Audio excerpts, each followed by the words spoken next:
La nouvelle mise à jour de DaVinci Resolve est sortie il y a peu, en version définitive, DaVinci Resolve 20. Et comme vous le savez, j'adore ce logiciel. C'est avec celui-ci que je fais toute ma post-production. Si vous voulez des infos sur cette dernière mise à jour, vous allez trouver des tonnes de vidéos sur Internet. Mais je trouve que sur DaVinci, il y a encore des défauts. Et cette vidéo, c'était l'occasion de les dire. On va voir, à mon sens, dans cette vidéo, tout ce qui manque sur DaVinci Resolve version 20.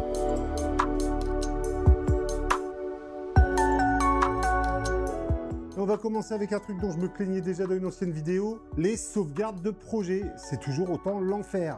Donc, vous avez l'accueil de DaVinci avec la gestion des projets, où vous pouvez retrouver vos projets facilement quand vous ouvrez le logiciel. Néanmoins, copier un projet sur une clé USB pour le filer à un collègue, pour se balader avec sur un disque dur, c'est toujours autant l'enfer et aussi mal organisé. Tu peux pas juste créer un projet et te dire « bah tiens, je vais le mettre sur mon disque D ». Non, si tu veux exporter le projet et avoir une vraie copie de ton projet, faut aller dans le gestionnaire de projet, clic droit, exporter projet. Tout ça totalement débile.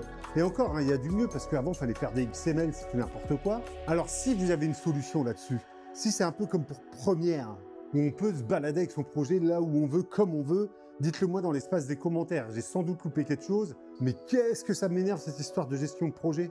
En fait, je trouve ça pas du tout intuitif et pas du tout flexible. Vous allez voir dans cette vidéo, on va beaucoup comparer DaVinci à Première, parce que je trouve que tous les trucs qui me manquent dans DaVinci, c'est des trucs que Première, lui, a. Même si bien sûr, DaVinci, de mon point de vue, c'est bien mieux que Première. Hein. Ensuite, la sauvegarde automatique, ça n'existe pas chez DaVinci. Il faut aller dans les options, l'activer, tanana. Pourquoi c'est pas par défaut? Putain, c'est pas par défaut. Quand tu fais du montage, faire CTRL-S toutes les 5 minutes, c'est un réflexe que tu as, mais quand l'ordinateur le fait tout seul, c'est encore mieux, c'est encore plus agréable. Donc Blackmagic, sortez-vous les doigts du cul et rendez la sauvegarde automatique obligatoire, même si c'est toutes les 15-20 minutes. Ensuite, on va toucher un petit mot de Fairlight sur DaVinci Resolve. Donc c'est le côté son de DaVinci Resolve. Moi, je m'en sers un tout petit peu, mais je fais pas grand-chose dessus. Je mets des EQ, je mets des compresseurs sur les voix, histoire que le son soit clean quand je parle. Mais alors, je trouve le truc pas du tout intuitif. Si vous avez déjà ouvert un Adobe Audition, vous allez voir Fairlight, c'est un peu cracra. Tu veux baisser de la musique automatiquement quand quelqu'un parle, c'est ce qu'on appelle le ducking. C'est une galère sans nom. Là où maintenant dans Première, il y a juste un bouton à cliquer et ça le fait. Pour moi, Fairlight, pour les monteurs vidéo purs et durs qui touchent pas trop au son comme moi, il est encore trop technique, trop perfectionné. Il y a trop d'étapes, trop d'interfaces. En fait, ce serait bien d'avoir un genre de mini Fairlight plus simple à utiliser. Alors attention, faut mettre sur le compte de DaVinci Resolve qu'il y a quand même des options pour le son qui sont top sur la table de montage. Ensuite, on va passer sur un truc qui me casse les couilles tellement sur DaVinci Resolve. Ce sont les masques. Être obligé de passer sur Fusion pour faire un masque, pour pouvoir mettre un titre derrière un perso, quelle galère. Les masques, c'est un outil indispensable pour un monteur. C'est un des trucs que tu utilises tout le temps. Et ben dans Resolve, c'est pas pratique. Tu veux flouter un visage ou une plaque d'immatriculation, boum, c'est Fusion, c'est des trackers, c'est tout un bordel sans nom. Dans une de mes vidéos précédentes pour la blague, j'ai flouté un doigt d'honneur. La galère à faire dans DaVinci, je vous raconte pas. Là où dans Première, ça se fait en 2 clics. Les masques sont dans l'interface et je trouve ça beaucoup plus simple. Là, tout de suite, dans Fusion, tu dois passer par des nœuds, des trackers, un workflow difficile. Et tout ça juste pour un masque, hein, je le rappelle.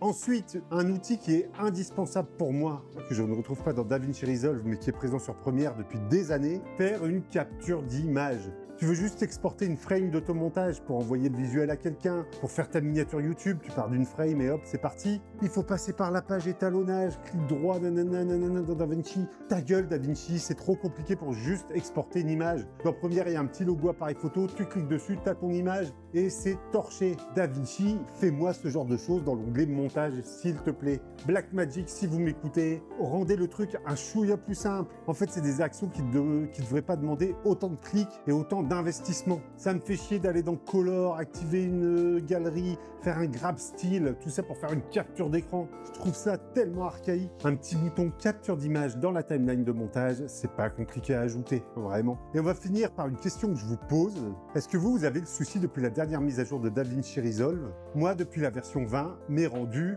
font x100. Là où je faisais quasiment des rendus en temps réel, maintenant mon PC il en chie sa mère. La vidéo précédente qui est sortie sur la chaîne, le marathon Freddy, j'ai quasiment mis 5 heures pour l'exporter. Alors qu'avant, je mettais une demi-heure.